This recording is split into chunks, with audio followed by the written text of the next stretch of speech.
자, 이 밤에 주시는 하나님 말씀을 받겠는데요. 오늘은 이사야 58장 들어가도록 하겠습니다. 이사야 58장 1절에서 오늘은 10절까지만 말씀을 받도록 하겠습니다.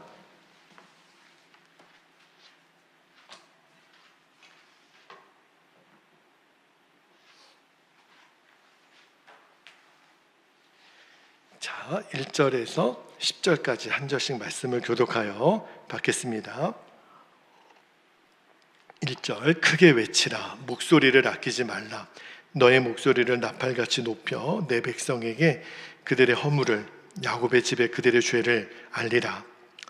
그들이 날마다 나를 찾아 나의 길 알기를 즐거워함이 마치 공의를 행하여 그의 하나님의 규례를 저버리지 아니하는 나라 같아서 의로운 판단을 내게 구하며 하나님과 가까이 하기를 즐거워하는도다. 3절, 우리가 금식하되 어찌하여 주께서 보지 아니하시오며 우리가 마음을 괴롭게 하되 어찌하여 주께서 알아주지 아니하시나이까. 보라, 너희가 금식하는 날에 오락을 구하며 온갖 일을 시키는도다. 보라, 너희가 금식하면서 논쟁하며 다투며 악한 주먹으로 치는도다. 너희가 오늘 금식하는 것은 너희의 목소리를 상달하게 하려는 것이 아니니라. 5절, 이것이 어찌 내가 기뻐하는 금식이 되겠으며 이것이 어찌 사람이 자기의 마음을 괴롭게 하는 날이 되겠느냐. 그의 머리를 갈대같이 숙이고 굵은 배와 죄를 펴는 것을 어찌 금식이라 하겠으며 여호와께 연락될 날이라 하겠느냐.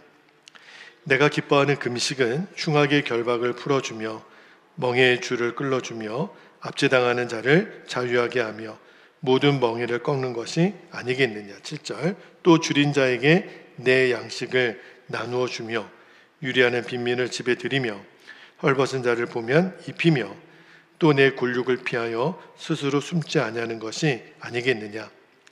그리하면 내 빛이 새벽같이 비칠 것이며 내 치유가 급속할 것이며 내 공의가 내 앞에 행하고 여호와의 영광이 내 뒤에 호위하리니. 9절, 내가 부를 때에는 나 여호와가 응답하겠고 내가 부르짖을 때에는 내가 여기 있다 하리라. 만일 내가 너희 중에서 멍에와 손가락질과 허망한 말을 제하여 버리고 줄인 자에게 너의 심정이 동하며 괴로워하는 자의 심정을 만족하게 하면 내 빛이 흑암 중에서 떠올라 내 어둠이 낮과 같이 될 것이며. 아멘. 하나님 말씀입니다. 이사야 58장 말씀은 오늘하고 다음번 이렇게 두 번 나눠서 말씀을 전하겠습니다. 큰 설교 제목은 하나님이 기뻐하시는 금식은 이렇게 정했는데 사실은 물론 금식에 대한 가르침이 쭉 나오지만 사실은 이사야 58장의 핵심은 예배의 본질이에요. 그러니까 이사야 58장을 어떻게 금식하지?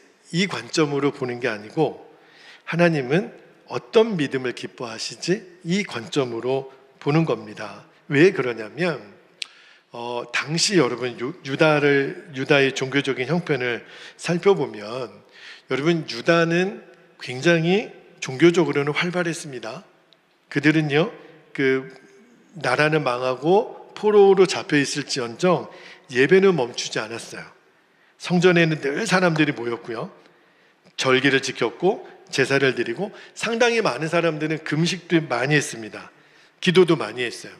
그러면 우리가 봤을 때는 이만하면 완벽한 거 아니에요? 늘 교회를 가까이 하고 기도하고 금식하고 예배드리고 찬송하고 겉으로 보기에는 진짜 신앙이 살아있는 나라이죠. 그런데 문제는요, 하나님이 그들이 드리는 예배를 안 받으신 거예요. 이게 충격이에요. 여러분, 드리는 사람이 아무리 드려도 받는 쪽에서 안 받으면 무슨 의미가 있겠어요? 이게 무슨 말이냐면 사람들은 예배하면서 은혜는 내 스스로 만들어내는 거예요. 감동을 받죠? 근데 하나님은 감동을 안 하세요. 너희들이 춤을 추고 노래하고 울고 금식하고 뭐 스스로 경건하다고. 근데 하나님은 오히려 그 유다 백성들 보고 너희들은 외식하는 자들이다. 왜 그랬냐면 이들은 하나님께 예배는 드렸을지 모르겠지만 삶은요 하나도 하나님을 안 닮은 거예요. 하나님이 받으실 수 없는 예배인 거죠. 저는 말씀을 묵상하다가 저 자신도 그렇지만 우리 교우들도 또 우리 한국 교회가 이 말씀 앞에 정말 서야 돼요. 오늘날처럼 예배가 많은 때가 어디 있습니까? 우리 교회도 일주일에 공식적으로는 8번 예배를 드려요. 공예배가 8번 있죠. 그리고 기도회도 있고 성경 공부도 있고. 근데 하나님의 관심은 예배를 몇 번 드렸나, 얼마나 뜨겁게 드렸나, 이게 아니라 너가 드린 예배가 삶으로 이어졌는가, 예배와 삶이 하나인가. 하나님은 그걸 지금 보고 싶어 하시는 거예요. 자, 오늘 말씀에서 주시는 말씀의 진리를 몇 가지를 좀 여러분과 나누기를 원하는데, 자, 첫 번째 주셨던 말씀의 진리가 뭐냐면 하나님은 우리들의 숨겨진 죄를 드러내기를 원하시는 거예요. 우리가 진짜 예배자가 되려면 죄를 끌어안고 하나님 앞에 갈 수는 없거든요. 그래서 하나님이 죄를 드러내시는데 오늘 1절 말씀 보면 굉장히 강한 명령으로 시작이 돼요. 1절 말씀 다시 한번 볼게요. 크게 외치라. 목소리를 아끼지 말라. 너의 목소리를 나팔같이 높여 내 백성에게 그들의 허물을, 야곱의 집에 그들의 죄를 알리라. 여러분, 이게 보통 메시지가 아니에요. 단순히 크게 외치라, 큰 목소리로 설교하라, 그게 아니라 여기 원어 성경에는 주저하지 말고 담대하게 선포하라. 뭘요? 이스라엘이 갖고 있는 죄를, 야곱의 집에 그들의 죄를 알리라. 왜 이렇게까지 강하게 말씀하셨을까요? 사람들이 죄를 짓고도 내가 무슨 죄를 졌냐고. 적반하장도 이런 적반하장이 없어요.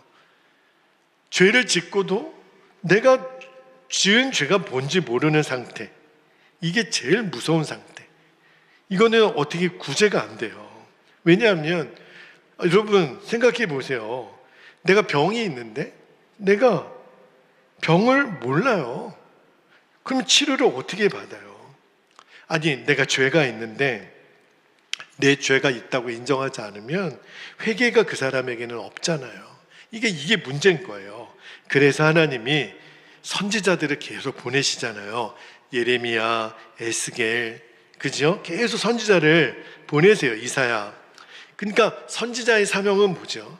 선지자의 사명은 사람들의 귀를 달콤하게 만족시켜주는 아주 좋은 나이스한 설교를 하는 게 설교자가 아니고요. 예레미야가 하나님 말씀을 전하다가 맨날 두들겨 맞고 돌에 맞고 그랬잖아요. 거짓 선지자들은 잘한다, 얼르고 달래고 아주 잘하고 있다고, 망하는 거예요. 망하는 거. 잘못한 것은 잘못했다고. 왜냐하면 죄가 죄로 깨닫지 못하고 있으니까. 선지자의 사명은 사실은 거기에 있어요. 여러분, 여러분이 지금 어떤 죄를 짓고 있는지 아십니까? 그거를 지금 전해야 되는 게 선지자의 사명이죠. 여러분, 그러니까 설교 시간은 사실은 사람을 즐겁게 하는 시간이 아니에요. 저도 말씀을 준비하다 보면 어떤 때는 내가 지금 이게 하나님 앞에 설교하는 건지 사람들 비유를 맞추려고 설교하는 건지 제가 착각이 될 때가 있어요. 진짜 어떤 때는 이 설교문을 제가 작성해 놓고도 이거는 아닌 것 같아요. 내가 성도들에게 제대로 가르쳐야지. 그냥 좋은 게 좋은 거라고 귀만 즐겁게 하는 설교가 무슨 하나님의 말씀인가, 그런 생각이 들어요. 여러분, 히브리서 4장에 보면 하나님의 말씀은 좌우의 날선 뭐라 그랬죠? 검이라 그랬어요. 검은 뭐예요? 검, 칼. 칼은 베는 거잖아요. 그 날카로운 칼. 근데 여러분, 성령의 검, 하나님의 말씀, 성령의 검을 왜 휘두릅니까? 우리를 죽이려고요? 아니죠. 우리 안에 있는 모든 거짓된 것들, 죄악된 것들을 잘라내는 거죠. 마치 우리 몸에 암덩어리가 있으면 잘라내듯이, 태워내듯이, 녹여내듯이 말씀의 칼을 들고 잘라내는 거예요. 이유는 단 하나, 죽이려고 하는 게 아니라 회복시키려고. 그러니까 우리가 은혜를 받았다. 어디서부터 시작됐냐면 내가 내 죄를 깨달았다. 다윗도요, 자기가 지은 죄를 깨닫지 못했던 적이 있었어요. 밧세바를 범하고 우리아까지 죽인 다음에 뻐젓이 아무 일도 없었던 듯이 그때 나단 선지자가 와서 다윗의 죄를 드러냅니다. 나단 선지자도 대단한 사람이에요. 근데 그때 다윗이 어떻게 해요? 무릎을 꿇습니다. 나단 선지자가 당신이 그 사람이라고. 그래서 다윗이 시편 51편에 회개하는 시가 나오잖아요. 그러니까 저는 우리 교회를 포함해서 우리 성도들도 교회들도 살아나려면 말씀이 살아나야 되는데, 말씀이 살아나려면 죄는 죄라고 선포하는 겁니다. 그러니까 사랑은요, 죄를 방치하는 게 아니에요. 오히려 죄에서 돌이키게 하는 것. 그게 진짜 사랑이에요.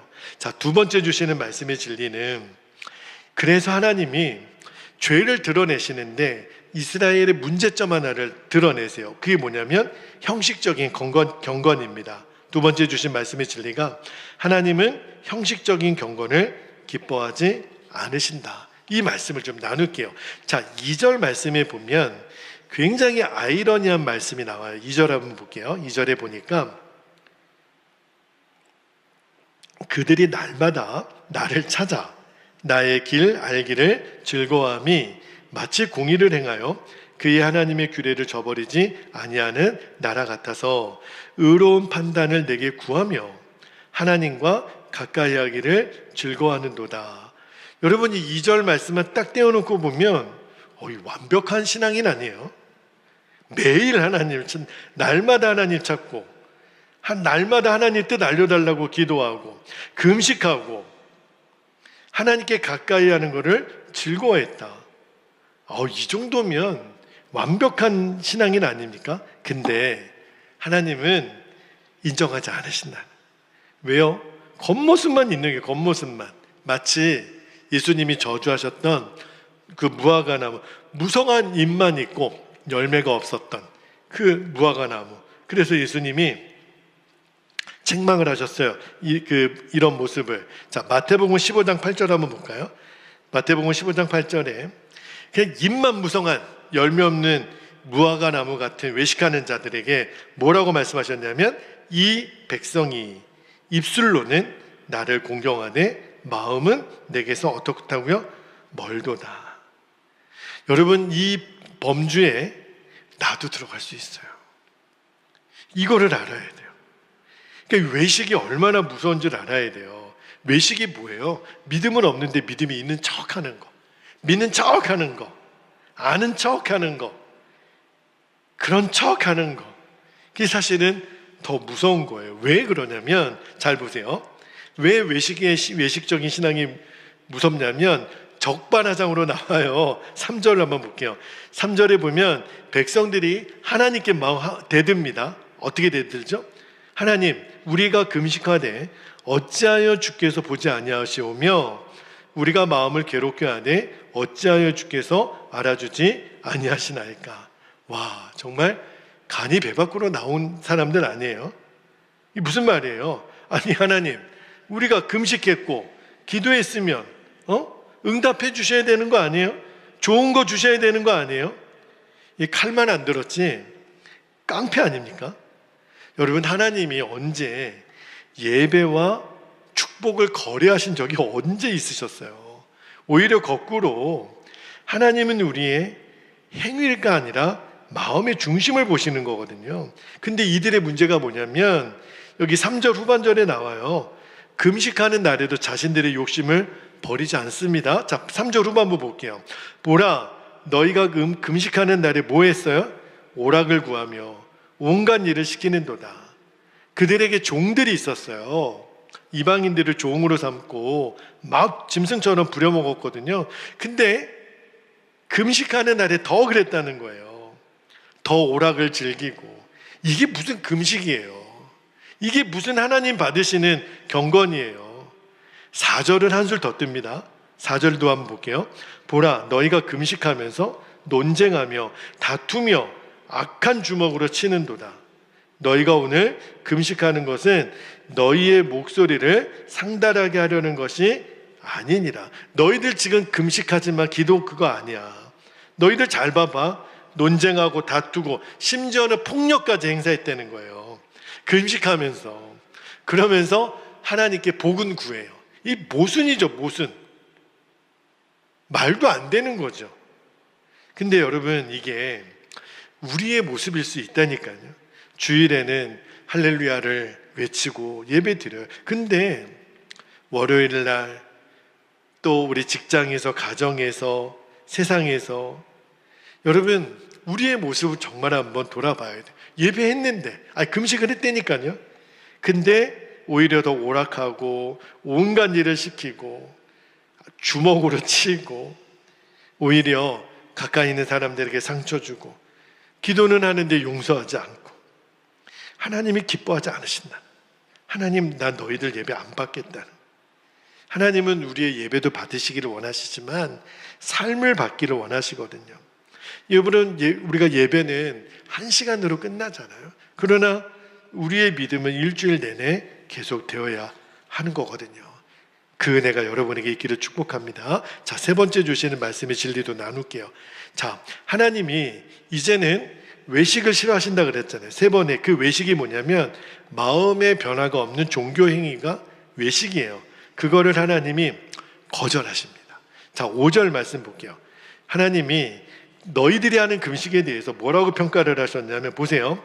이것이 어찌 내가 기뻐하는 금식이 되겠으며 이것이 어찌 사람이 자기의 마음을 괴롭게 하는 날이 되겠느냐. 그의 머리를 갈대같이 숙이고 굵은 배와 재를 펴는 것을 어찌 금식이라 하겠으며 여호와께 연락될 날이라 하겠느냐. 그러니까 우리로 치면 이게 무슨 말이냐면 금식이 아니라 그냥 굼식이에요. 굼식. 여러분, 금식하고 굼식은 다른 겁니다. 굼식은 그냥 밥만 안 먹는 거예요. 하나님이 받으시는 금식이 아니니까. 여러분, 당시에 금식할 때 사람들이 굵은 베옷을 입었대요. 회개의 상징이죠. 재를 머리에 뒤집어 쓰고 고개를 숙이고, 멀리서 보면 굵은 베옷 입고 재를 뒤집어 쓰고 머리를 숙인 사람들 보면, 야, 저 사람 되게 믿음 좋은 사람이네, 아주 경건한 사람이네. 근데 아니에요. 하나님 보셨을 때는, 야, 쇼 그만해. 쇼 너 지금 쇼하고 있구나. 내가 이거는 기뻐 받는 금식 아니야. 너는 몸은 낮아졌지 모르지만 마음은 여전히 높고 배는 비었을지 모르겠지만 욕심은 그대로고 음식은 끊었지만 죄는 안 끊었거든요. 예수님 당시 때도 그러지 않았습니까? 바리새인들이. 여러분, 바리새인들이 사람들에게 보이려고 얼마나 기도를 꼭 길 모퉁이에서 큰 소리로 금식한다고. 그죠? 그때 예수님이 그 바리새인들에게 뭐라고 말씀하셨냐면, 자, 마태복음 6장 16절을 한번 볼게요. 마태복음 6장 16절에 금식할 때 너희는 외식하는 자들과 같이 슬픈 기색을 보이지 말라. 그들은 금식하는 것을 사람에게 보이려고 얼굴을 흉하게 하느니라. 내가 진실로 너희에게 이르노니 그들은 자기 상을 이미 받았느니라. 상 받을 게 없다는 거죠. 핵심은 뭐예요? 진짜 경건은 사람에게 보이는 게 아니라 하나님께 보이는 거. 여러분, 사람에게 그렇게 인정받아서 결국 내가 뭐가 좋을까요? 사람 속여서 결국은 내가 뭐가 좋을까요? 그러나 사람을 속일 수는 있을지 모르겠지만 하나님, 그분은 못 속이잖아요. 우리가 새벽마다 사무엘 말씀을 읽고 있는데 제일 중요한 핵심적인 말씀 중에 하나가 사무엘상 16장 7절이죠. 같이 한번 읽어볼까요? 시작. 사람은 외모를 보거니와 여호와는 중심을 보느니라. 주님이 저에게 말씀을 준비하는데 물으세요. 너는 매번 설교를 하고 예배를 집례하는데 너는 예배를 드리냐? 아니면 예배를 연기하고 있느냐? 여러분, 우리가 극장이나 또는 뮤지컬 이런 데 가서 보면 그 배우들은 연기를 하는 거예요. 실제 자기 삶이 아니고 연기를 하는 거잖아요. 그죠? 제가 아주 어렸을 때 어떤 배우가 분명히 죽었어요. 극 중에서. 제가 어렸을 때는 그게 진짜 죽은 줄 알고, 근데 채널을 돌려서 다른 그 채널에 보니까 그 사람이 살아서 또 움직이고 있더라고요. 죽었는데. 그죠? 이제 어렸을 때 그게 너무 신기했던 기억이 나요. 연기죠, 연기. 죽는 연기. 실제 그 사람의 삶이 아니에요. 슬퍼하는 것도 기뻐하는 것도 연기하는 거예요, 연기하는 거. 근데 주님이 우리에게도 물으세요. 너 정말 예배하고 있니? 아니면 연기하고 있니? 학교에서 선생님들이 아이들에게 하는 말이 있죠. 너희들 공부하는 거야? 공부하는 척 하는 거야? 여러분, 우리는 진짜 하나님 믿는 겁니까? 믿는 척 하는 겁니까? 말씀을 묵상하면서 사람에게 인정받으려고 그렇게 애쓰지 마라. 너는 내 인정만 받으면 돼. 연기하지 말고. 여러분, 그냥 하나님 앞에 우리가 정직하고 진실했으면 좋겠어요. 좀 부족하면 어때요? 좀 못났으면 어때요? 그러나 그냥 꾸미지 않았으면 좋겠어요. 저 자신부터. 그냥 쇼하지 말고, 그죠? 제가 정말 회개가 많이 되더라고요. 자, 네 번째 주시는 말씀의 진리 나눌게요. 금식에 대한 이야기가 이제 나옵니다. 여러분, 하나님이 받으시는 금식이 어떤 금식인지 그 정신을 알 필요가 있어요. 네 번째입니다. 하나님께서 기뻐하시는 금식은 사람을 살리는 금식이다. 이 말씀을 좀 나눌게요. 자, 이제 이스라엘 백성들이 금식을 오해하고 있는 거예요. 쇼하고 있으니까 하나님이 잘 들어, 너희들 내가 금식이 뭔지, 내가 기뻐하는 금식이 뭔지 이제 말해줄게. 그리고 6절을 말씀하세요. 6절 볼게요.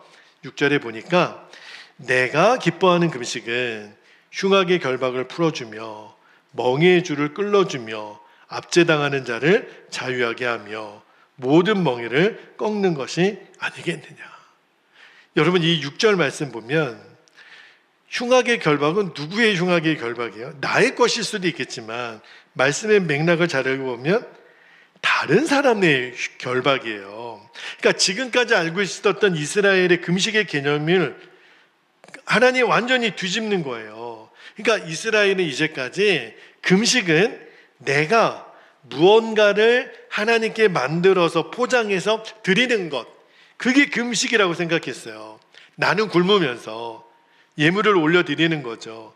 근데 하나님이 금식에 대한 새로운 정의를 이야기하시기를 너희는 하나님의 마음을 가지고 이웃에게 무엇을 하는가, 그게 금식이라는 거예요. 이거는 이스라엘 백성들에게는 센세이션이죠. 그러니까 진짜 금식은 굶는 게 아니에요. 굶는 거.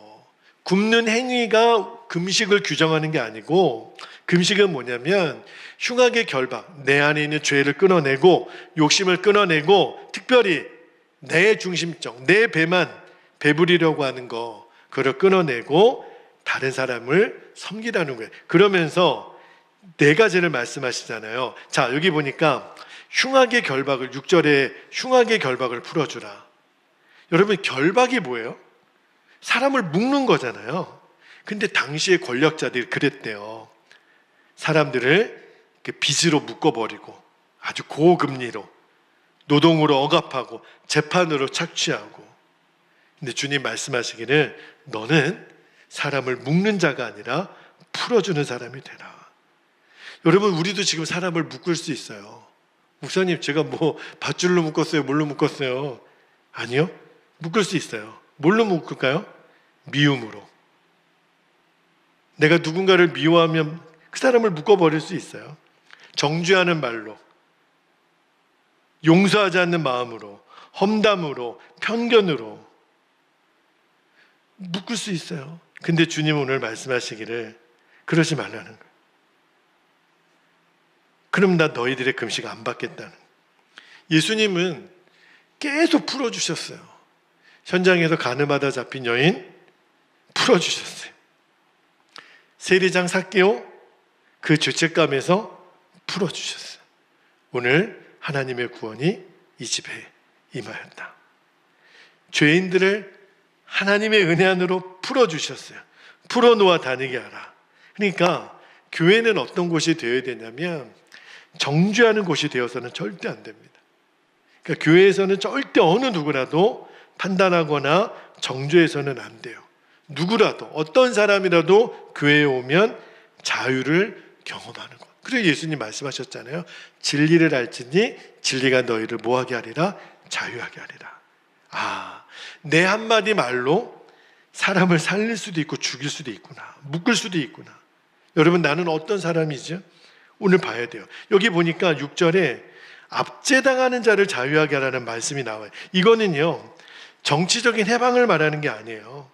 상처 입은 사람, 눈물 흘리는 사람, 낙심하는 사람, 절망하는 사람을 이렇게 세우라. 여러분, 예수님이 공생애를 시작하면서 제일 먼저 하셨던 설교 내용이 뭔지 아세요? 자, 누가복음 4장 18절 한번 볼게요. 누가복음 4장 18절에 보면 예수님의 첫 설교가 나와요. 주의 성령이 내게 임하셨으니 이는 가난한 자에게 복음을 전하게 하시려고 내게 기름을 부으시고 나를 보내사 보세요. 포로된 자에게 자유를, 눈먼 자에게 다시 보게 함을 전파하며 보세요. 눌린 자를 자유롭게 하시고. 그러니까 압제당하는 자를 자유하게 하라는 거예요. 그러니까 예수님의 사역이 해방의 사역이죠.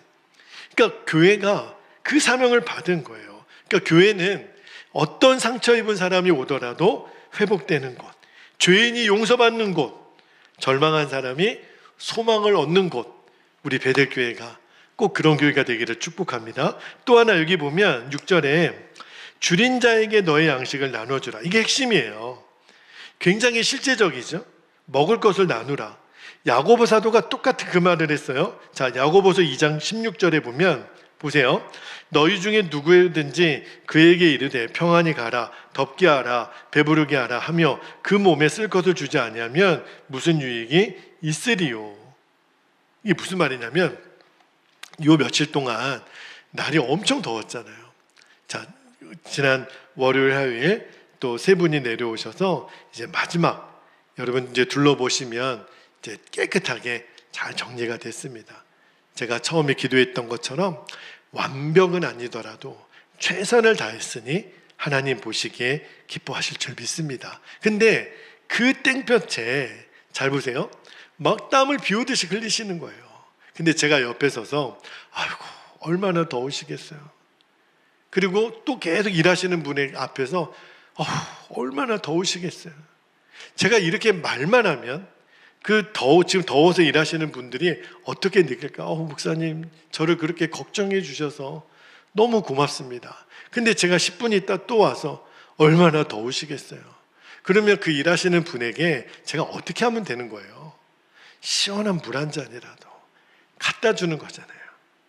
아니, 그것도 안 하면 이게 그 얘기잖아요. 지금 더운 사람에게 시원한 걸 주고 배고픈 사람에게 얼마나 배고프시겠어요. 그냥 말만 무슨 유익이 있겠냐고.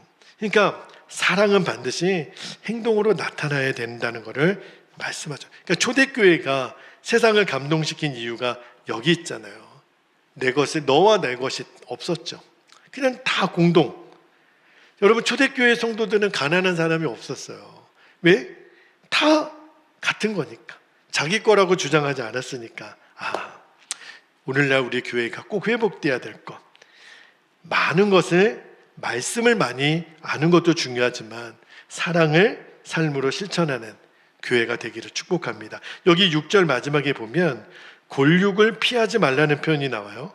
이게 무슨 말일까? 말씀을 비교 성경을 쭉 보니까 이런 거예요. 가까운 사람을 시험 들게 하지 말라고 돼 있더라고요. 제일 가까운 사람, 배우자, 아내와 남편, 부모, 자녀, 성도들, 가장 가까이 있는 사람을 외면하지 말라. 왜 그럴까요? 우리의 믿음은 제일 가까이 있는 사람에게 먼저 증명이 되니까. 그죠? 그러니까 진짜 내 모습은 삶의 자리에서 나타나는 겁니다. 내 사랑이 흘러가고 있는가? 이게 이제 하나님 물으시는 질문이에요. 자, 마지막 5번째 주신 마음을 나누고 기도하겠는데 이런 마음을 주셨어요. 이제 금식에 대한 이야기를 쭉 이제 마무리하시면서 하나님 뭐라고 말씀하시냐면 순종하는 자에게 놀라운 회복을 약속하십니다.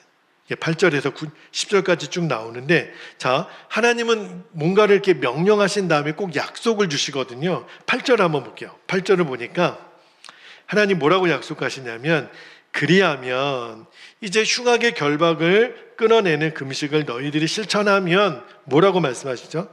너희 빛이 새벽같이 비칠 것이며 너희 치유가 급속할 것이며 너희 공의가 내 앞에 행하고 여호와의 영광이 내 뒤에 호위하리니. 여기 8절 말씀이 그리하면 이렇게 시작이 돼요. 이게 조건이죠. 이게 계속 반복이 돼요. 이게 뭐예요? 순종하면 하나님 역사의 응답이 있는데, 여기 8절에도 보니까 첫 번째 약속이 뭐예요? 너의 빛이 새벽같이 비칠 것이다. 이게 무슨 말이죠? 여러분, 동틀 때 우리 새벽기도 오실 때 느끼실 거예요. 그러니까 막 해가 떠오르기 직전이 사실은 제일 어둡습니다. 희한해요. 가장 어두운 밤이 지난 다음에 새벽이 오는 것처럼 우리의 인생도 가장 어둡고 무섭고 두렵고 힘든 그 칠흑같이 어두운 밤이 지나면 하나님이 빛을 비춰주실 거는 새벽은 반드시 온다. 그러니까 우리 예수 믿는 사람들에게는 절망은 없는 거예요. 오늘 그 약속을 주시는 거예요. 두 번째는 무슨 약속을 주시죠? 너의 치유가 급속할 것이다. 할렐루야. 우리 교우들 중에 최근에 이제 몸이 아프신 분들이 많으세요. 그래서 참 제가 그 부분에 있어서 눌림이 많습니다. 하나님, 우리 성도님들 정말 아프지 않게 해달라고 몸도 마음도 그렇게 기도하고 있는데, 근데 여기 보면 치유가 급속할 것이다, 빨리 회복이 될 것이다, 그런 뜻인 거잖아요. 근데 육체만을 의미하는 건 아닙니다. 영혼의 치유, 관계의 치유, 상처의 치유. 여러분, 근데 문제는 하나님 저 너무너무 아파요, 이렇게 우리가 종종 하나님께 기도하잖아요. 그런데 주님이 다른 사람을 먼저 살펴, 그 말씀을 하시는 거예요. 이게 무슨 말이냐면, 남을 살리면 나도 치유받는다는, 남을 위로하면 내가 하나님의 위로를 경험하고, 그래서 예수님이 주는 것이 받는 것보다 어떻다고요? 복이 있다. 아멘입니까? 여러분, 그러면 그렇게 실천하시겠습니까?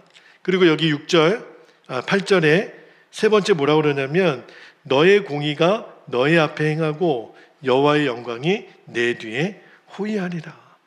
제가 뭐가 연상이 됐냐면, 출애굽할 때 구름기둥과 불기둥이 연상이 되더라고요.